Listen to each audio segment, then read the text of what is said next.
And so what did you tap in? If you were to explain or try to describe it, like what was that thing that you tapped into? Was it almost a survival instinct? Was it a hunger? What is that fire that then made you surpass fear and get into that space where you just have to get results? Welcome to Shameless. Here we explore the transformative power of courage and action. Thank you for joining us today. If you've enjoyed our conversations and you want to have more insightful discussions and hear from other incredible guests, don't forget to hit that like button and subscribe to our channel. Your support helps us to grow and continue bringing this amazing content. Thanks for joining in and enjoy today's episode of Shameless Podcast. Welcome everybody. So today we've got Kudzanai Chiuriri. I'm your host, Zikamang Gaidzo, and I am going to be taking you today through a journey of, I guess, the road less traveled. And as always, the transformational journey and transformational leadership within this podcast, we're always looking to have conversations that are not only transformative in nature, but are a catalyst towards sustainable change and are a testament to the Ubuntu philosophy. I am because we are. This is essentially because we are a community. And the stories that we share not only look to explore both the courage, the resilience, the breakthroughs, but also the mindsets, and we look to celebrate the journeys that lots of people are on. And this discussion today is no short of that. So without any further ado, I'd like to welcome Kudzanai to the podcast. We'd like to thank you for joining us today. Thank you for having me, Zikamai, and I'm quite excited to be here. And so I'm going to be calling you Kudzi from here. I'm going to maybe just ramble on a bit about a little brief history about yourself, the things that you might see on the cue cards, and then we'll jump right into it to just understand what this journey is when we talk about the road less traveled. So Kudzi is a experienced business development exec with a demonstrated history of working in the information technology and service industries. Skilled in customer services, sales and strategic planning, a strong sales professional with a BSc in management and entrepreneurial development, majoring in marketing. He is also the founder of Akinori Limited, which offers professional and reliable services in digital transformation. And this actually is originating with the understanding of one's identity. So we'll probably talk a little bit about that. Further than that, he's a business development lead at PayNow Zimbabwe, which is Zimbabwe's first and only comprehensive online payment platform. PayNow consolidates the most popular payment cards, banks, and mobile money transactions into a simple, integrated one platform that makes receiving money, making payments simple, secure, and convenient. Kuzi, thank you so much for joining us. And like I said, this road less traveled, it's not always that you find a founder as well as a business development lead in one. How did you get to that point, and what is the thing that really inspires you? That's one of those really tough questions, but yeah, it's a good one.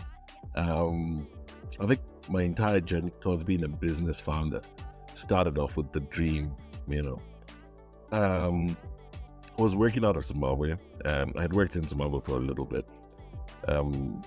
Working out of Zimbabwe, and I was doing some great work out in Botswana, team building, worked a bit in tourism and leisure. And whilst I was working there, doing a lot of corporate team buildings and doing a lot of development for schools, it dawned on me one day that, hey man, you're doing amazing work, but you're doing it for Botswana. And half the time when I was in Botswana, they had such a negative attitude towards foreigners. I even felt like, you're doing this for people who are not even grateful that you're doing it for them. At this point in time, I'm a young guy who's gone to college or university, dropped out of university, worked in banking around about early 2000, late 2000, everyone will remember. You had to be working and you had to have some strong side hustles, burning money and doing this. And at some point in time, the side hustle made more money. And so you'll find that I ended up thinking, yeah, side hustle is the way to go, quitting my streamlined job. And before long, the economy basically shut me out. And that's how I found myself working in team building and found myself working at Botswana. But now that you're in Botswana and you decide, listen, I could give all this back to my country, all the sweat, all the hard work should go to my country. So I came back to Zimbabwe in 2014. When I came back to Zimbabwe in 2014, I had this grand idea of starting my own business. A business that would see, it's got so many amazing little facets to it. Tourism all in there. Whilst in Botswana, I'd meet a lot of people who would speak about Zimbabwe. We've been to Zimbabwe and they'll tell you about Chipangali, they'll tell you about Chiuriri, Kudzanai. They'll tell you about how beautiful the falls are. They'll tell you about Kariba Dam. So many wonderful fishing stories. Tell you about mana pools. And guess what? Not a lot of Zimbabweans have seen or enjoyed these places.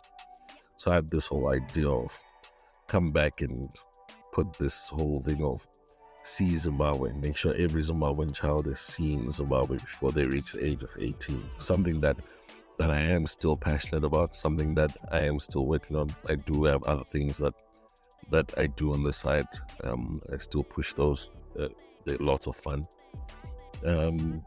But I would soon find myself in a very difficult country to set up a business in. And I'll soon find myself struggling to become this entrepreneur that I thought I'd be.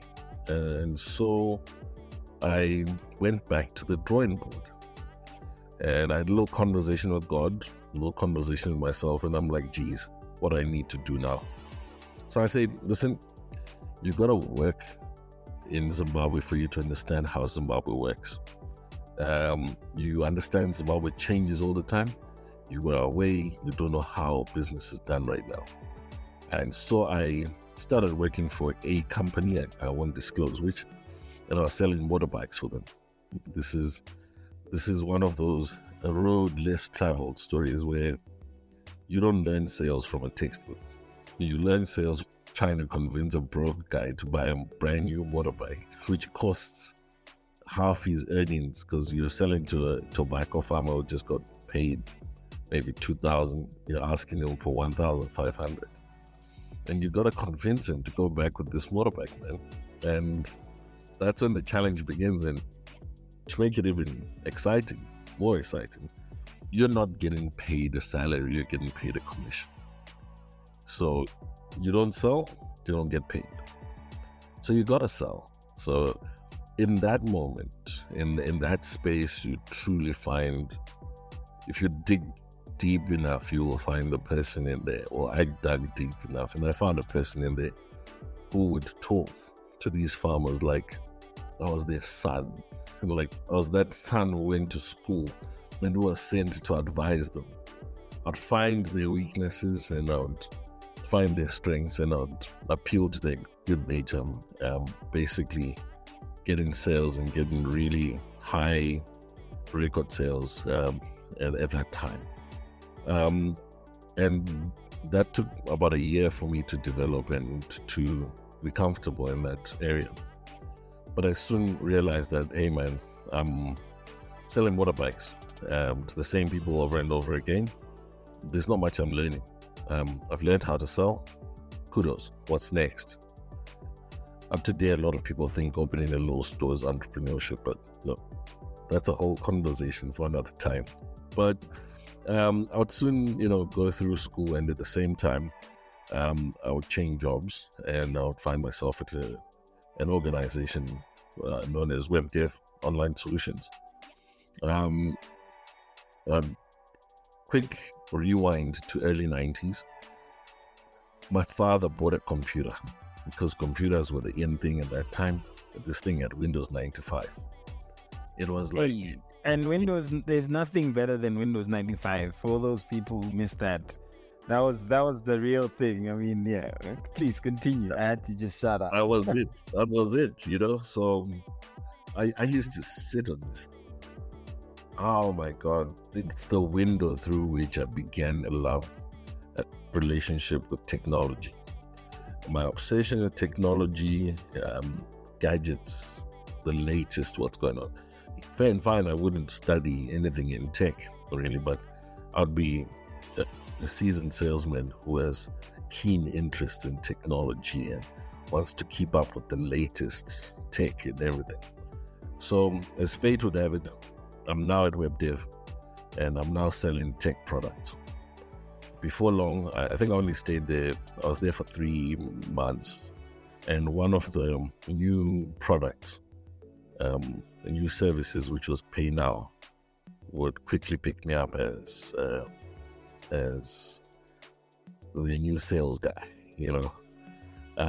And there begins my true journey with the best mentorship in my life in terms of sales, tech, negotiation, anything high level I've ever done. Most of my achievements, the networks that I've built, that I sustained, any recognition I've received for most of the big things I've done, courtesy of my stay and my time with Pay Now. So I've got a question before we jump into that Pay Now space. You talk about selling motorbikes. It's commission based, and you are really trying to build your identity, find your identity within this world and space. And were you afraid? I don't know. I tapped into something at that point in time that I don't think fear could Describe. Yeah. If it was there, it was defeated by the size of what was going on inside me at that point in time. And so what did you tap in? If you were to try to explain or try to describe it, like what was that thing that you tapped into? Was it almost a survival instinct? Was it a hunger? What is that fire that then made you surpass fear and get into that space where you just have to get results? A deep desire, I think it was the deepest desire to matter, a deep desire to progress, grow, and a deep desire to become a man, you know. I was now looking at everything that had happened to me in my life, that road less traveled. You know, at one point in time, I think for a short while, I had a little pity party where I thought, oh, nothing ever goes right in my life and this and that. And at that very moment, I was like, nah, I will be the best at what I do. And trust me, I mean, selling motorbikes at a great salary. It was great. It wasn't even a salary, it was a great commission. Because I made it that way. Because I had to. And you know, the thing is, what I love about what you just said is, at some point you felt sorry for yourself. Then you realize that it's only you and yourself that's going to be able to get you out of that space. And then you make that conscious decision to take ownership and to say, you know what? I am going to matter no matter what happens here. I will succeed and I will show what I am. I'll prove to myself that I am that guy. And so I find that absolutely fascinating, and sort of that space you got into in order to be able to get there. So fast forwarding into the Pay Now space, you've acquired all these skills, and would you say at that point when you started, you knew a lot, or was there still room for humility? And, you know, you said at some point you were making decent money and life was good, but you then had to reevaluate and humility set in. As you started paying out, were you humble, or were you like, I'm going to rock this, my sales skills are at that top level? I carried the attitude of nothing is going to stop me. And to be honest with you, I had nothing really going for me in terms of, I used to sell motorbikes. Hey, I'm going to represent the hell out of your payment gateway, and I'm going to get the right partners and get the right contracts kind of thing. No, nothing led to that. It was the appetite I had to succeed. It was the appetite that I had. I was hungry for growth. I was hungry to make it. Failure was no longer an option. Understand this, failure is good, it's great, teaches you things. Failure was no longer an option. So you either succeed or you succeed. This is what it was for me. And walking into this space and of course telling myself this, trust me, I was nowhere. Like anything you begin, you are crawling first before you walk. And there I was about to begin my crawling journey. And it was gruesome. I would be confused for the first 2-3 months of work, trying to figure everything out. Real digital solutions in real world scenarios with real massive organizations coming and asking me if the solution works for them, if this is the right solution for them. It was surreal, And at that point, I had a choice. Either I was going to lose. So, in rugby, there's this thing, you use it or lose it, right? If you have the ball, the ref will say, use it or lose it, use it or lose it. Needless to say, I used to play rugby. So it came a time when I looked at myself and where I was, and I said, use it or lose it, mate. Use it or lose it. And I was like, here we go. Here we go. At that point in time, I leveled up and asked myself a set of questions.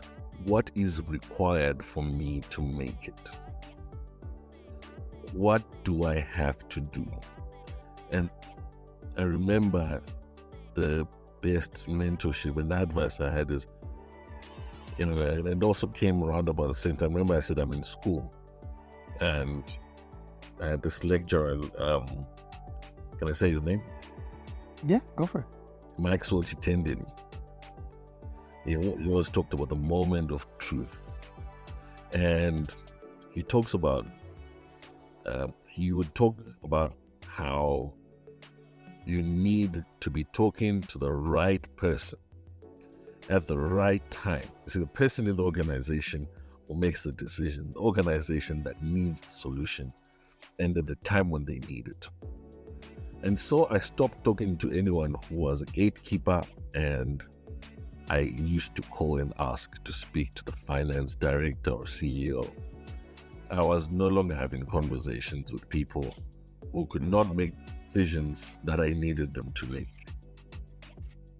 And you just cut straight to the chase, go to the person where you know that that's the meaningful discussion that you can have. You have to be a certain type of person. You have to become a certain type of person for you to straight up say, I'm here to see the boss. And if they tell you the boss is not here, they need to look at you and understand that they've either made a mistake by not letting the boss see you, or that, well, this guy is going to see the boss either way. So I was the guy who was just boss either way. And so, I mean, to see the boss, you obviously have to be prepared. I mean, it's not like you're going to walk up and I want to see the boss, and then you get there and you start fumbling the ball.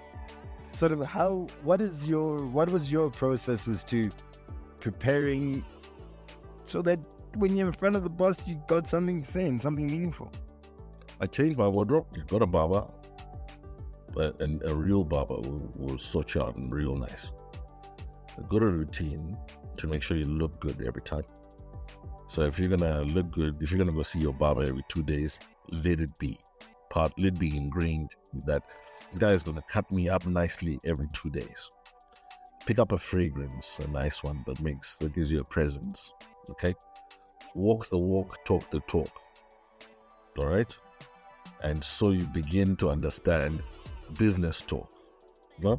People don't want to hear about, oh, my product can do these cool things and this. They want to hear about, do you know that I could actually make your podcast better by giving you a solution that is much lighter and allows you to have multiple people log in at the same time. See, that would probably have you twitching and saying, oh, what did you say? you have to be relevant to their problems. You have to create value. You have to solve problems. So you have to look at your product and find the problems it solves, the value it creates, and that is what you need to talk about. They do not want to hear the whole story of, so when we went to Nyanga, we became famous. No. Cut to the chase. These guys are busy all day. They want someone who will be like, I can give you this. That's it. One of the major aspects around this would be the power of negotiating. Did you ever get into a situation where you had your back against the wall, you're trying to really negotiate a process, a concern, a value proposition, or where you actually believe that this is serving somebody else's purpose or problem, and you just got resistance? Like, how do you then walk through that journey and that process when you're finding somebody who's actually defensive and or not necessarily keen to hear what you've got to put forward? First thing you gotta realize is I can't speak about that as if it's history.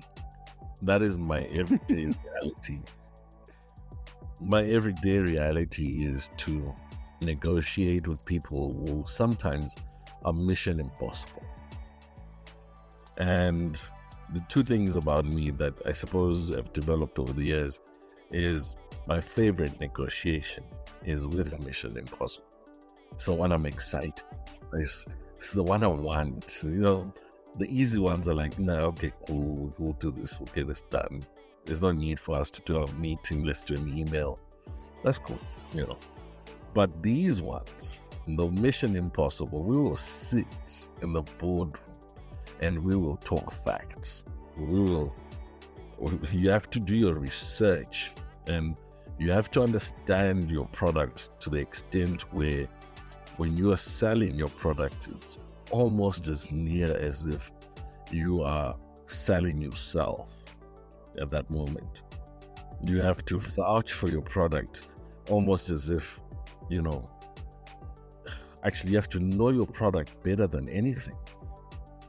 You can't sell something you don't know and something you don't believe in. The best part about negotiation and the sales part of negotiation, or the negotiation part of sales, very hard to separate the two, is it's a transference of emotion. I have to transfer an emotion about a product to you. And if I don't feel the emotion, I can't transfer it to you. And so all I can do is try and present something with pros and cons and appeal to you. But when we're talking about transferring emotion, I'm talking about awakening something in you that you don't realize is there. I'm talking about standing in front of you and making you believe and understand just the gravity of what I'm presenting. It so happens that, I was presenting and I was backing a product that is worth backing, that has a lot behind it. So it was an easy part. That was the easy part. The product is right. The product is perfect. The product deserves me feeling the way I feel about the product. And so the next thing was to explain or express to you how I felt about the product in business words, in a business setting. And that's one of the best ways to negotiate. But to be direct, I've had to negotiate with clients who were not willing to pay for the service, wanted their customers to pay for the service. And one of the ways that I found were very useful for me was always doing your homework and always understanding and bringing real life examples and situations.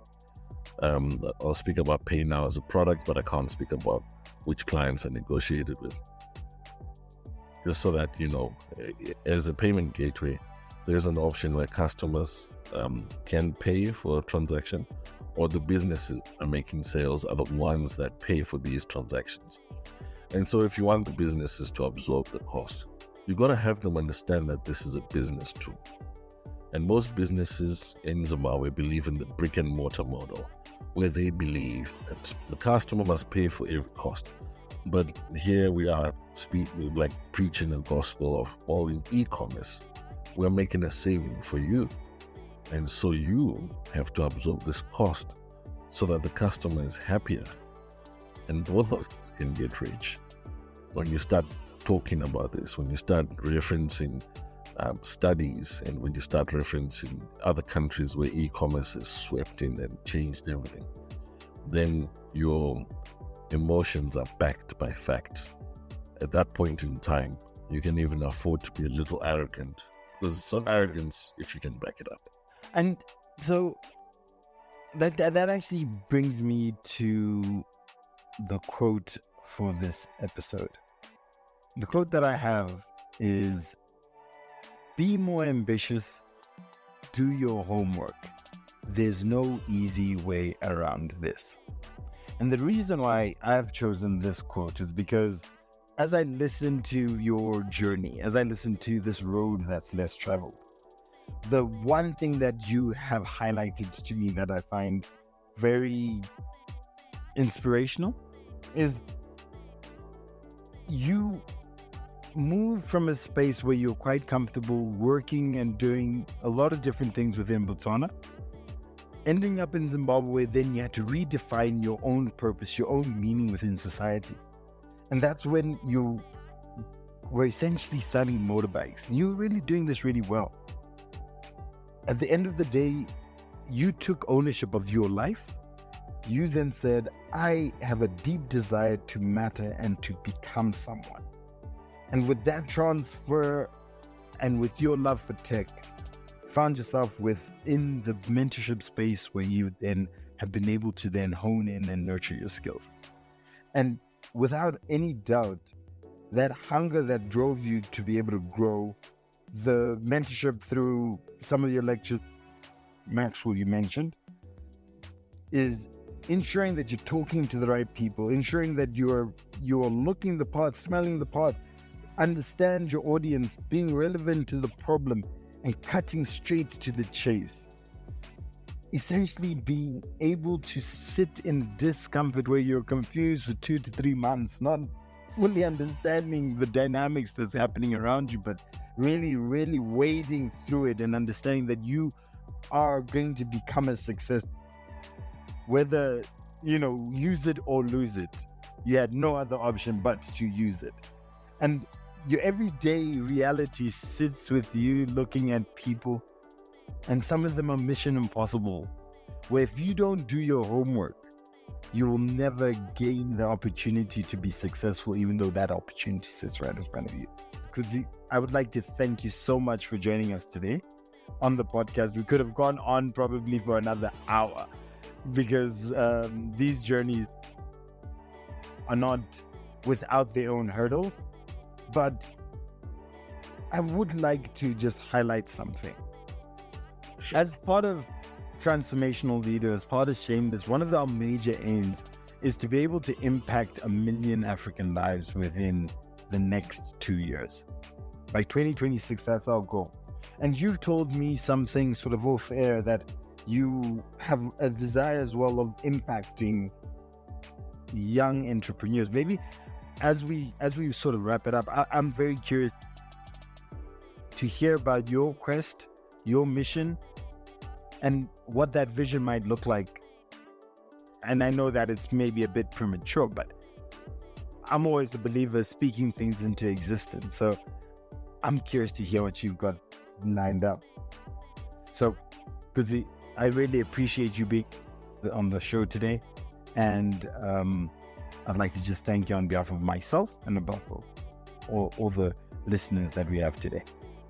Thank you for having me, Zika, and I really hope we link up some other time, have more discussions about more cool stuff. Thank you very much, and it's been a wonderful discussion. Don't forget to like, subscribe, and share as we embark on our mission to impact 1 million African lives by 2026. This podcast is brought to you by Transformation Leader. You can follow us at www.t4leader.com.